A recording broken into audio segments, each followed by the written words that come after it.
Welcome to Fun and Fundraising, everybody, the podcast where we talk with people behind top nonprofit signature fundraising galas and fundraising events to showcase how they positively transform their communities.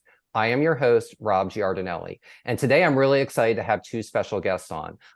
Our guests today are Grace Gosnell and Victoria Villarreal, and they are the co-chairs of the upcoming Barbara Bush Houston Literacy Center Foundation's 2023 Storybook Gala. The theme this year is Around the World with Madeline. And what we're going to talk about today is this is actually put on by the Young Professionals Group. So this is really going to be a wonderful insight with chairs, that can kind of speak from firsthand experience, Grace and Victoria, on, working with and just really understanding how to get people involved, especially from a networking perspective, and especially with folks who may be in their 20s and 30s and trying to cultivate that next generation of philanthropic leaders. So with that, Grace, Victoria, welcome. And I'm so excited to have you both on as guests today. Thank you so much for having us. Awesome. So I would love for one of you to share, what the mission is of the Barbara Bush Houston Literacy Foundation. So the Barbara Bush Houston Literacy Foundation is about making literacy accessible for all throughout the city of Houston. Mrs. Bush's legacy was literacy for all. So at the core of everything the foundation does and the Young Professionals Group does and the beneficiaries of the Gala proceeds is that mission, making literacy accessible for all. That's fantastic. And it's nice to see that, because I remember, and I'm a little older than you all. So I remember when I was a kid, that was always her thing. It was always on the news every night that she was always promoting literacy. And, I'm not from Texas. So coming here and just knowing that that legacy still lives on, 30 years after she left the White House, it's really cool to see. So thank you so much for sharing that, and how, even after someone is no longer here with us, their legacies can really live and carry on forever. Oh yeah. I mean, it's something where, if you talk to almost anybody, they have that same story of Mrs. Bush and her legacy that she left behind of literacy. And she was such a champion for it. So we're quite blessed and quite fortunate that we get to even be a small part of that. Yeah, it is. And it's great to be able to be a small part and continue someone's legacy on. And, I want to talk about the organization, and I'd love to hear how each of you got involved with this organization, especially, coming from a young professional's perspective. So, we'll start with Grace on this one. So Grace, tell me how you initially got involved. And then Victoria, I'd love to hear how you got involved as well. Yeah, I very first got out. I went to a tacky sweater book wrapping party. The very first event I ever attended. A friend invited me and I said, well, I mean, that sounds like a blast. So why not? And funny enough, one of the very first people I met at that event was Victoria, and we're fast friends, fast forward to today. And so really it was just a colleague of mine reached out and said, this might be something you might want to attend. I can't go, but you might like it. And I'm so glad I did. It was just a happen chance that I stumbled upon the organization, and it's one that I love today. That's fantastic. So can I ask you, what made you decide this organization? Because, Houston is bustling with tons of really, really good nonprofits. So what spoke to you about this particular organization? This one was right up my alley. In college, I would read to elementary school students. I would shoot for roughly once a week when my schedules allowed it with school. And I fell in love with working with kids and helping them kind of, work through their problems, be it, some math homework that they were struggling with. A lot of my kids, it was reading. And so when I found out about the Barbara Bush Houston Literacy Foundation, it was just such a natural thing for me to want to continue. That's awesome. And it's great that, when things are kind of presented to you, you can kind of see from your previous experiences, I'll be able to do good, with this experience, and just, learn, especially as you go on your philanthropic journey, that, for a lot of us, it goes on for your whole adult life. That's fantastic. Now, Victoria, tell us how, so you're the veteran, we've determined. Yeah. So tell us how you initially became involved with the organization. Gosh, so I've been involved with the Young Professionals Group of the Barbara Bush Houston Literacy Foundation for almost 10 years, whenever the YPG first started. And I honestly found it through like a pushed Facebook ad to attend a happy hour and networking event. And it was back when, YPGs were just really starting to form throughout the city. And literacy has always just been very important to me. I love reading. I grew up with books around the house, and I, volunteered from such a young age in underserved communities. And so I knew very quickly how resources aren't spread around to everyone. And literacy, if you can't read, the chances of you succeeding as an adult are very rare. And then if you're a person of color and a male and you can't read, the statistically you going to, prison is a lot higher. So finding an organization that really provides literacy for everyone is just very important.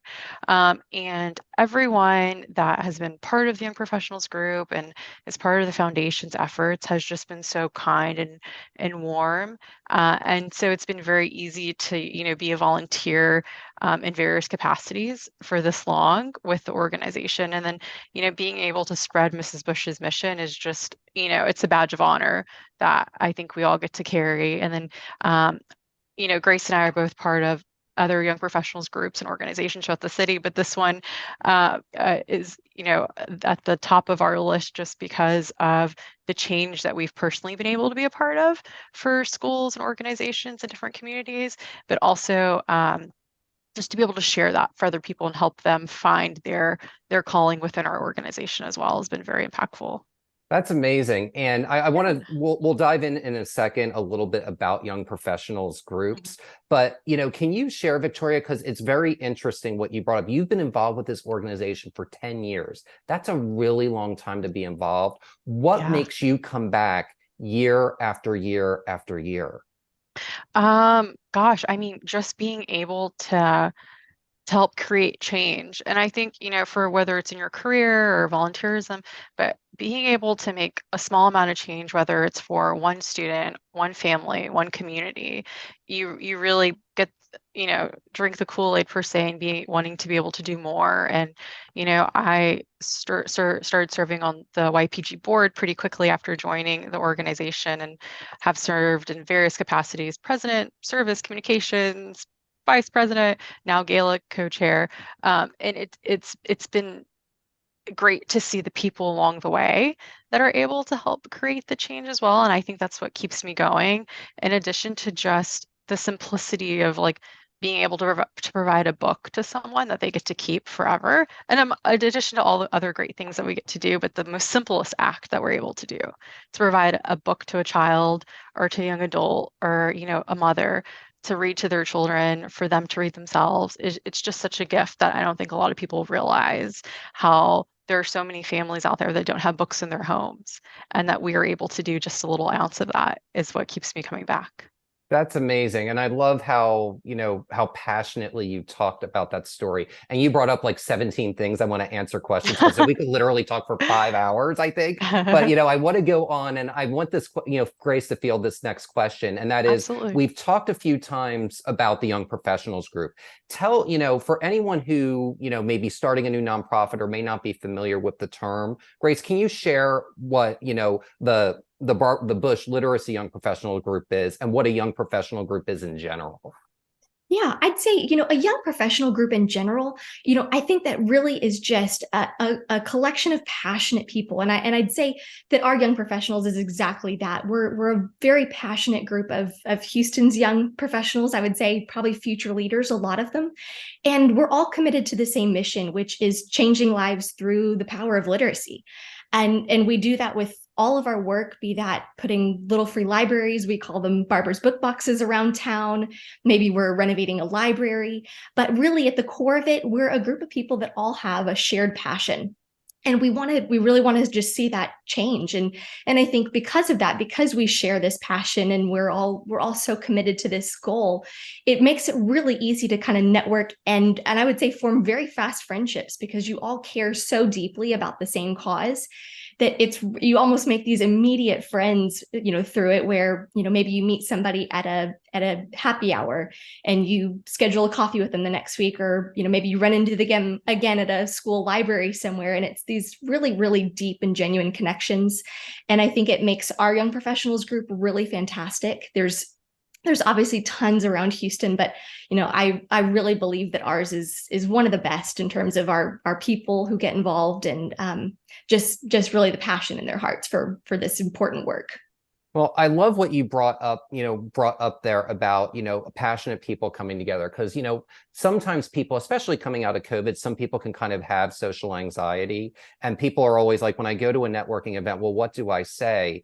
And really, the first thing to just remember with any event is if you're there and someone else is there, you have that passion in common. Yes. Just start with that simple question if you don't know what to say. Because I think sometimes people are like, oh gosh, I have to have a 45-minute conversation. But, if it spews organically because you have the same book, same favorite book, or same favorite author, it's just amazing how things, can organically flow. So I'm really glad that you brought that up. And, Victoria, the next question I have is for you. And what I'd like to know is, and it's really kind of piggybacking on what, Grace was talking about, why is it important for young professionals to get involved in their community? Gosh, I mean, the one of the most beautiful things about Houston is that there's something for everyone. If you're passionate about homelessness, if you're passionate about, lack of food resources, health resources, education, there's something for everyone. And so it's really about like finding what your calling is or what your purpose is, and really honing into that and being more involved to make it the impact. And it's like, there's and to that other side of the coin is like there's only almost too many things, but if you really narrow in on the couple things that you want to help change, you'll surround yourselves, like Grace said, with people that want to help make a difference in that same sector of need. And so, I mean, Grace and I have built such a wonderful group of close friends over the years that we celebrate each other's personal victories in addition to like our philanthropic victories. And it's just a good way to connect as well with joining a young professionals group, but also too, it just really helps you to grow in your career. And you gain skills if you're involved in different ways that you wouldn't normally, in a professional way. And sometimes you're able to carry over those skills into your professional world. And I think it's just really important to get involved, and you never know who you're going to meet.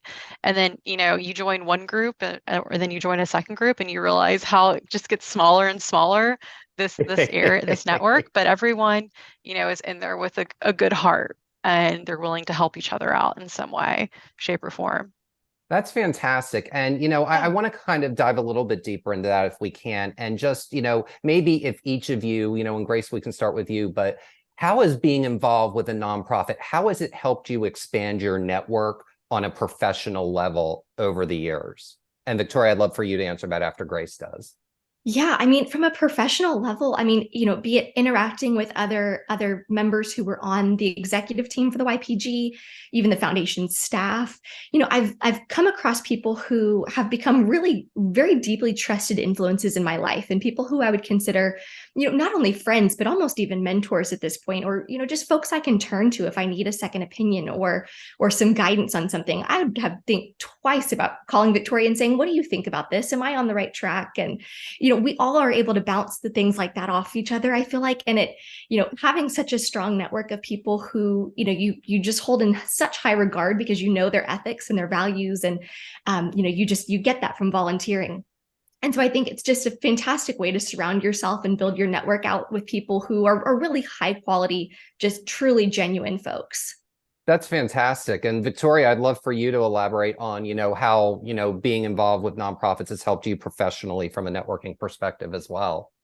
Oh yeah, no, absolutely. I mean, you never know who you're going to need in your corner, and it's like you'll find the best people to turn to within these organizations throughout the city. And then, like Grace said, there's never a shortage of, trusted people that you can turn to, whether it's getting professional advice or, you see you have a mutual connection, and then maybe for a business purpose, you're like, hey, do you mind giving me like a soft introduction? Or, this person works for X company and I'm curious about a career in that field, or, my partner is interested in a career in that field. Like, do you mind doing an intro? And so I know our group kind of utilizes networking and things of that nature. And then your circle just kind of grows and grows throughout, the city, and you get to help create change. And then it's also good just for building that circle of people as well, because they always say, be nice to everyone because you never know when you're going to need them again in the future. And I think we've seen that too as young professionals. And I think it's always good to have everybody in your corner or not far from that, because Houston, I always say it, the biggest, smallest city. And you never know who knows who, or who you may need to help, or who may be seeking your guidance or help. And to be able to have that open door is very beneficial. And so I think being able to utilize that into your career as well is also helpful. I love how both of you explain that. And really there was like a common theme that I heard with both. And that is, it allows you connectivity and it allows you to feel less alone. And you both kind of alluded to being able to call people when certain things do come up, whether it's someone wants to do a career change, whether someone recently got laid off, whether someone has this job opportunity and it's really good, but it may not pay as much as where they currently are, but they could get further ahead. And having that network of people and that network of voices is really, it sounds like it's really important. And it sounds like it's really benefited both of you, quite a bit to have that, not just, personally, but also professionally too. Yeah. Oh yeah, couldn't agree more. absolutely. Yeah. I know there's been a few of us within our group, whether it's been ourselves or like our close friends that we've met through Barbara Bush Youth and Literacy Foundation, that have, wanted to make career changes, and they'll say, hey, what's this job posting at your company?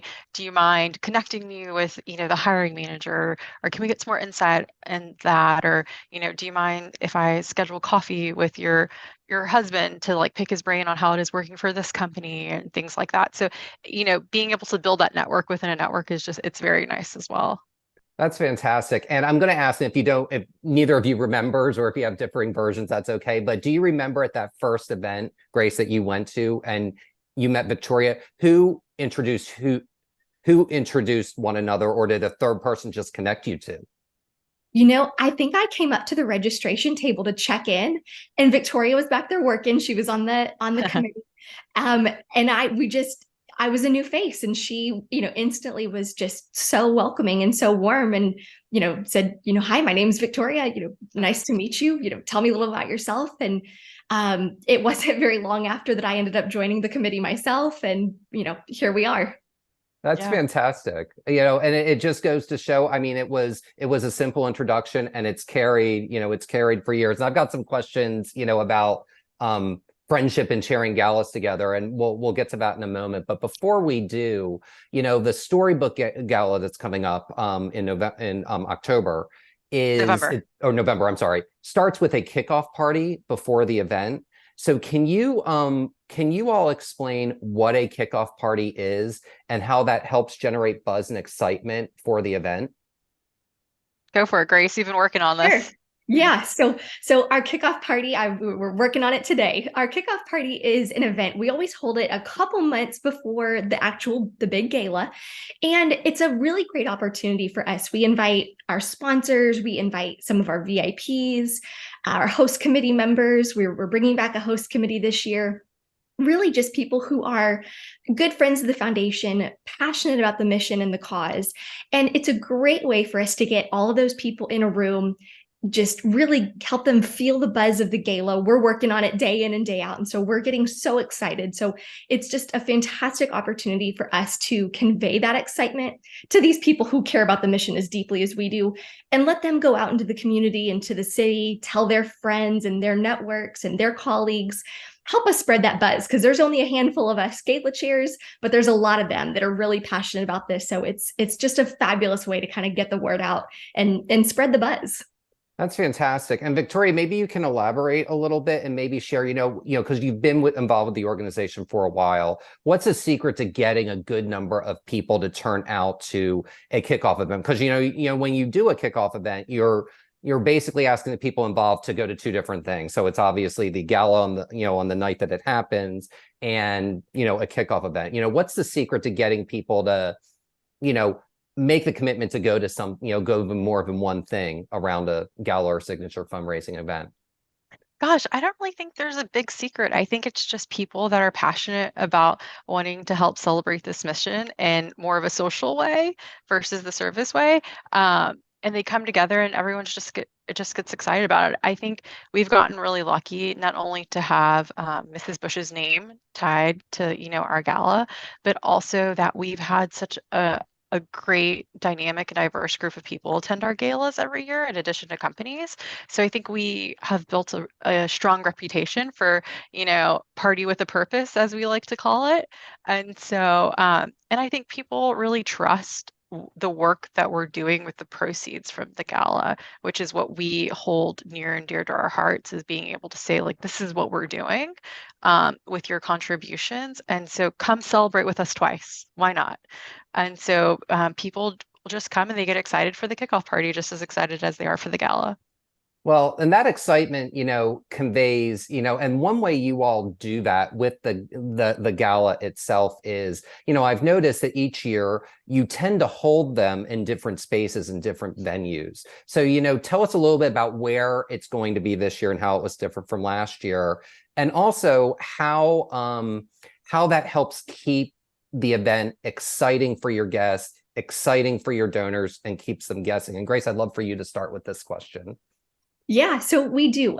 Almost every couple of years, we tend to change venues, and so this year we are at a very historic venue, Union Station, which is at Minute Maid Field, where our Astros play, and I think it's a fantastic venue to host an event like ours.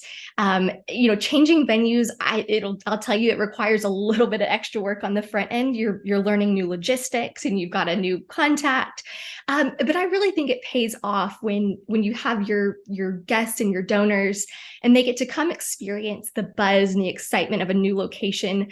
I think Union Station in particular this year is going to be fantastic. You get this sense of pride for the city. Really just the buzz of being there, I think is fantastic. And I think you get that when you change venues. It keeps it really fresh and new for your guests, so that, it's not the same room every year. We were in that ballroom last year and it doesn't look that much different besides what's on the tabletop. So, we like to really mix it up and keep it fresh so that it's, it feels like a new event every year. You mentioned earlier, Around the World with Madeline is our theme this year, and we typically change our little sub theme each year, which is, it just, that combined with the venue change is such a great way to keep it a fresh and really lively event every year.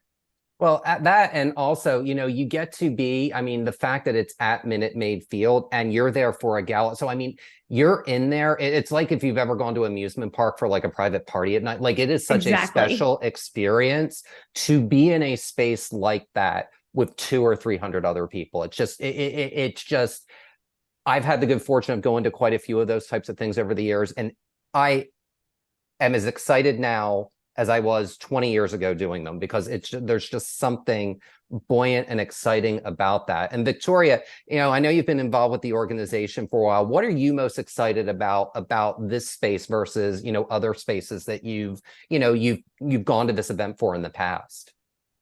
As a native Houstonian, being able to host a gala for our Houston Astros where they live is actually it's a very exciting time to be an Astros fan with, last year's World Series and just the team and stuff, but also too, being able to have such a unique and somewhat exclusive opportunity for our guests to, go to the park after hours. We have some fun tricks up our sleeves that we'll have for our guests. And so being able to put together this beautiful production that Grace and our other coach, Courtney, and I have, kind of like created in our heads. It's just exciting. And I think being able to change venues and each year having a new storybook, which people are always asking, like, what's the new storybook going to be? And so once we unveil it, everyone's like, oh, that's so great. We love that. We can't wait to see what y'all do with it and do with the space. So being able to host it at, like Grace said, such a historic venue that is near and dear to people of Houston's hearts is just something special that we're going to be able to produce. That's awesome. And one thing that I've just noticed in the time that we've been chatting together is you two have such a wonderful rapport with one another. So, you told me something before we went on the air here, but this was the first time you're both, co-chairing a gala. So I really have two questions for each of you. And that is, what is the secret to co-chairing with a friend, because you two have been friends for a long time. Let's start with that question first. And Grace, I'd love to start with you. Yeah, I mean, I think getting to chair with a friend honestly has been the biggest blessing. We've had so much fun so far. And I mean, we constantly stay in touch. We've got a chat thread going, the three of us as co-chairs, and we just bounce each other's, ideas back and forth. And, I'll have a question about something and, one of them will answer or vice versa. And, it's been so much fun to do it together because we are such good friends and we do really kind of understand the way each other thinks. And it's worked very well so far, I have to say. Oh, that's fantastic. And Victoria, I'd love your thoughts on that as well. Oh yeah, no, absolutely. Like whenever we first started kind of creating the idea of us, co-chairing the gala in 2023 and 2024, we're like, can we do it? And then there was a time where I told Grace, I was like, I wouldn't do it with anyone else. I mean, I would have to do it with you because we worked closely together for, so many years on the YPG. And, when I was president, Grace was vice president and chair-elect. And, we've got to really learn how each other operates. And it's just been very helpful with something of this, this size. And I mean, I know and we know that we can just count on each other no matter what time of day it is and say like, are we moving in the right direction? Or are we sure we want to go forward with this? And we're doing, and also just to support each other at the core, because, we all have our full-time jobs and careers, and to add all this on, which, it does require a lot of time and heart and passion, but being able to share that with someone that you've developed a friendship with through this organization it's just really special. And I know we have support from our group of friends through that we've made through this organization as well, so it's like we're almost doing it as like a large group, and Grace and Courtney and I are just lucky to help lead the effort. I love that. And, I love that you mentioned, you're juggling your professional responsibilities with that too. What's a piece of advice you would give to somebody, to successfully balance kind of your philanthropic life with your social life, with your professional life? Yeah, I mean, I think you really have to just be super dedicated and really diligent. And I think, just being able to, really be organized and trust your team, because that's a huge part of it. Is it's not just Victoria and I. We've got Courtney, our third co-chair, the foundation staff, the auction chairs. It really is a group effort and a labor of love on everybody's part. And so I think having a team that you can trust and really know that everybody's getting the job done is a huge part of it. That's fantastic. And, let's talk a little bit more about the gala itself. And I'd love for both of you to share, what can people, once they get to Minute Maid and get to walk in, what will guests experience at this year's Storybook Gala? Oh, so one fun thing that we've had at the last few galas is we have characters. So we have live characters. So I won't say what characters that we're gonna have, but we do have a fantastic, well curated lineup of characters representing Madeline's travels, which going back to our theme. So around the world with Madeline, there is a book where she travels to Texas. Actually, she has a distant, wealthy oil uncle who passed away, and she has to come to Texas on a plane of course, with the other girls and Miss Cavell. So they travel to Texas and they experience the whole Texas environment, cowboy boots, Alamo Capitol and all. And so, but of course, the core of Madeline is her European travels. And so we're hoping to really provide our guests with an experience of Madeline in Texas and America, and then Madeline's beautiful adventures over Europe. And so I think we always have a little something extra that up our sleeves that guests may not expect, but then when they get there, they're like, oh, that was really cool. I can't believe y'all pulled that off. So I think we have a couple of those little surprises in store as well. Yeah, and it'll be the party with a purpose, like Victoria said earlier. It will be the party with a purpose, like it always is, big and loud. And we've got a fabulous band again, the Dry Water Band. And one thing I think we're decently known for is we always have a fantastic auction. Our chairs are top notch, and they have put together some fabulous packages for people to bid on. There's there is quite literally something for everyone. There's travel, there's jewelry, there are dining experiences that one cannot just go out and get themselves. So that's going to be so much fun for people to get to bid on and snag some really cool little items and, help us give back to this mission that we're so passionate about. That's Yeah, awesome. plenty of ways to give throughout the event for any price point. That's fantastic. And it's always good to have a range, especially with the young professionals group, because some may have some more disposable income than others. And then that way, everyone, especially with something experiential, people feel compelled to give, especially if it's a place they've been wanting to go to. They've budgeted for it already, and they can do it and donate and benefit to a really good cause as well. I think that's great. And Victoria, did I hear you correctly earlier when you said this was the first of 2 years you all were chairing this and you were going to chair it again next year, or did I imagine that?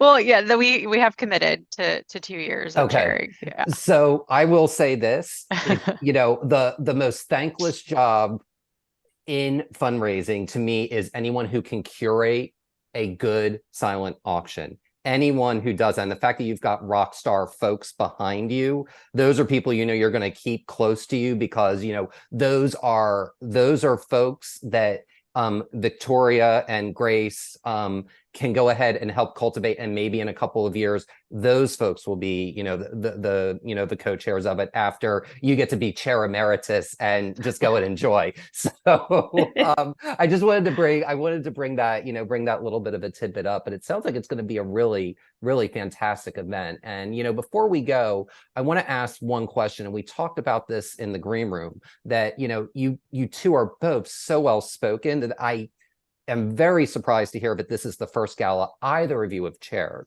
So what piece of advice would each of you give to someone looking to chair their first gala? I'll start and just say, I think a big piece of advice is just, really knowing what is expected and what's required of you, making sure that, you're setting yourself up for success. Because if you're imagining that you're going to go out and raise $50,000 for an event, but the goal really that somebody else has in mind is 500,000, you're not going to be aligned. And so you've got to just know that you're setting yourself up, your expectations are aligned, and that you've got a team around you that you feel confident that you can achieve it. Victoria kind of touched on that earlier and just said, we wanted to do this together because we knew that we could accomplish our goals if we worked as a team. There was no doubt in either of our minds. And so I think knowing the expectations and aligning yourself with the right people who you feel super confident that you're going to knock it out of the park. Fantastic. And Victoria, what about you? Gosh, I definitely echo everything Grace said, but really building, your team and leaning on the support of each other and finding each other's strengths. Like Grace and I are very lucky to have our third co-chair, Courtney, and we all going into this, we all knew what our strengths were and how we would balance one another and how we would depend on the foundation as well. So really, like not being afraid to ask for support from one another, or have someone take charge of one thing and the other take charge of another, or what have you, but just really leaning on one another for that, because again, we all have our jobs, but this is our passion project of ours, and we know there's only so many hours in the day, and so we want to do it all, and we do, but it's reminding ourselves that it's okay to ask for help with something this large, and then also just to really you have to be passionate about the organization that you're trying to raise money from. You have to be able to, drink the Kool-Aid 20 million times. That's what we say with it, to be able to speak on behalf of it, and also to help to garner that support through, your donors and everything. And I think we've just gotten really lucky with the support of the Barbara Houston Literacy Foundation and our fellow young professionals group leaders and our co-chair Courtney and Grace and I, and it's just really being passionate about what you're doing, because it's not an easy lift, something of this size, but it makes it easier when you have the support. Fantastic. And I can't think of a better way to end. And I know that this is probably going to be the first of many successful things you two chair over the years. I don't know if you want to hear that or not, but I have a feeling that you all will be asked to, along with Courtney, asked to chair other things again in the future. So, thank you both. Thank you, Grace. Thank you, Victoria, for being our guest today. I really appreciate having you both here. Thanks so Thank much you. for having us. And the 8th annual Storybook Gala Around the World with Madeline, benefiting the Barbara Bush Houston Literacy Foundation, will be on November 10th, 2023 at Union Square at Minute Maid Park in Houston, Texas. For more information, please visit bushhoustonliteracy.org. And that will do it for this episode of Fun and Fundraising. I'm your host, Rob Giardinelli, reminding you to keep it fun, keep it interesting, and your guests will have a great time. Have a great day, everyone, and take care.